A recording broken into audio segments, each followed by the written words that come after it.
Bermog, Bermog, Bermog. Bermog. May violation ka na, kuya eh. Gutom lang sir eh. Opo, pero sir, no parking po dito. Kaya po. Pinagsabihan na natin to dati. Para walang harang, tanggalin mo yung kahoy nila.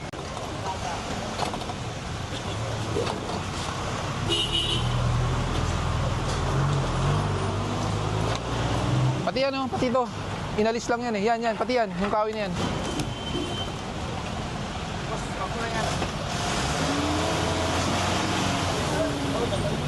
Yung lamesa. Oh.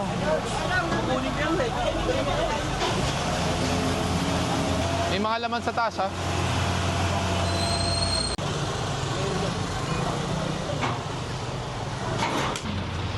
Kanto. May tao? Pareho? May ano eh. Oh, maglalabas pa lang sir. Pati ko, wala naman. Wala pa naman yan laman. Morning. Saan po kayo punta? Tayo ko lang sir. Opo, pero dapat po nag-helmet po kayo. Ako sir, pasensya na. Asan po helmet nyo? Sa bahay yan, iwan. Pera po ng lisensya muna, ha? Sa ORCR na rin po. Sir, ORCR. bago pa lang to sir, wala pang ano to sir. OR pa lang sir. Dapat po may Oo, sir, papel po yan. sir. Nasaan po yung papel? Nasa bahay sir, iwan. So, hindi nyo po dala dito? Hindi sir. Eh, sir, alam nyo naman dapat may dala kayong papel, di ba? Oo sir. Kailan po nabili to? Ito na sir, bago lang to sir. 7,000 na po ang milyahe, ha? Matagal-tagal na po yan. Dapat po kasi may papel yan. Kasi tingnan nyo po yung plaka nyo.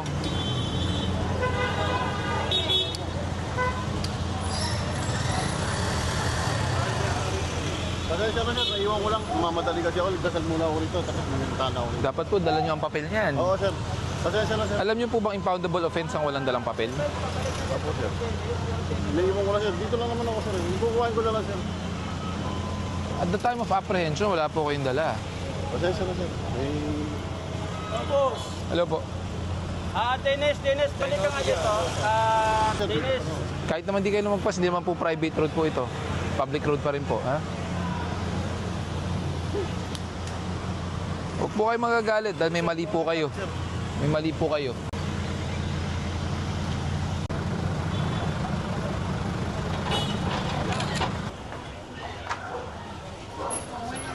Good morning po. Saglit lang po, saglit lang po. Unang-una, wala kang helmet. Ilalagay ito lang. Kahit ilalagay po, pampublikong kalsada, kailangan po ng helmet. Pangalawa, nakatsinelas po kayo. Pangatlo, ang side mirror, bakit po ba nakatupi? Hindi po sa asawa ko po kasi pinapalagay lang. Racing din po yung asawa nyo. Dahil lagi ko Saglit lang po, sa kabilang street. Opo, pero dapat kasi naka-side mirror. Pang-apat, sige, nakaplaka naman. Pang-apat, may lisensya ka po. Wala po talaga kayong lisensya. Wala po kasi sa asawa ko nga. Papatay po muna yung makina, ha?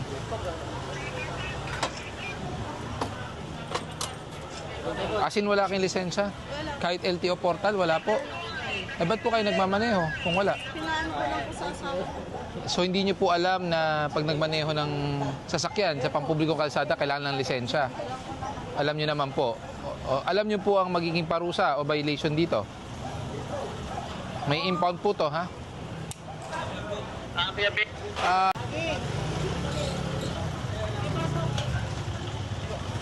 Walang lisensya, literally, walang lisensya. Initial violation, no helmet. Hayaan nyo na ito, hayaan nyo na yung mga yan.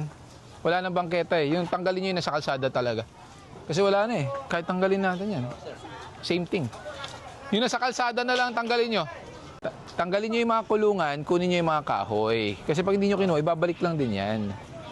Yung kulungan, iwan nyo na sa kanila.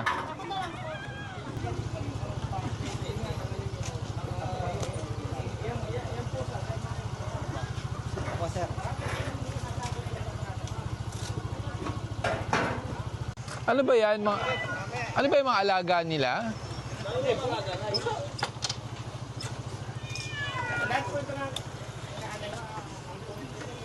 Ang dami niyang alaga, pati sa taas. Ayun pa.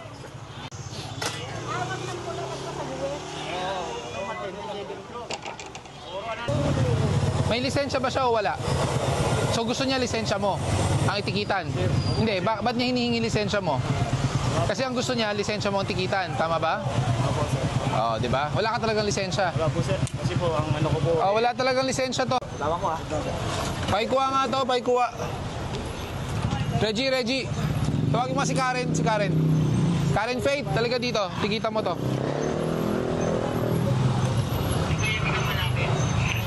Sige, Vic.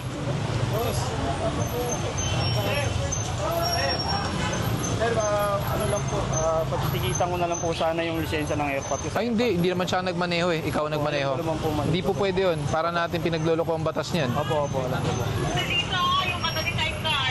Narehistro naman po, sir. Di lang mabuksan yung ano. Kahit na rehistrado, wala kang lisensya. Impoundable yan. Naka-start to. Sir, sira po kasi hindi yan. Initial violation, no helmet. Upon verification, walang lisensya. Pakuha mo na sa tow truck. Sir Gabriel, Opo, impound po namin. Walang helmet, walang side mirror, walang lisensya. Pinayagan niyo magmaneho ng motor nang walang lisensya. hindi po Sir Gabriel. Tapos modified po lahat to. Lahat, pati makina po modified. Hindi na po to akma sa papel.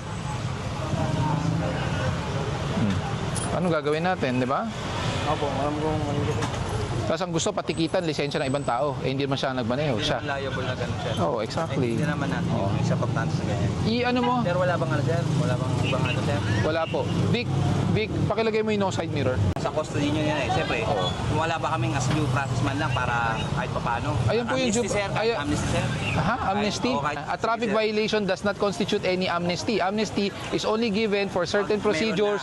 Pag, for example, nandyan. amilyar ng lupa, hindi ka nakapagbayad, so magbibigay ang city na amnesty. Ang traffic violation, wala pong amnesty. Sige, May ganito na, tinatawag na extension sa rehistro, 3 months. Ang problema nyo po, ang kaso nyo po is wala sang lisensya na nagmaneho sa pampublikong kalsada, which is it can turn into a liability. Actually, kung ilalagay natin sa batas yan ang pagmaneho ng sasakyan na walang lisensya at nakadisgrasya kayo, criminal liability yun. Diba? Sila, hindi sa future, sir. Saka ang due process niyan, may papel, may ticket, i-claim nyo sa impounding area. Bayaran nyo ang whatever penalties na kailangan nyo bayaran. Pero kung hindi to rehistrado, iparehistro mo muna. Hindi, rehistrado naman po. Sige po, pa-issue. Vic, asan na yung tow truck? Sige. Vic, initial violation, no helmet, di ba? Tapos no driver's license, no side mirror. Tatanggalan na po yung susi. Isa na po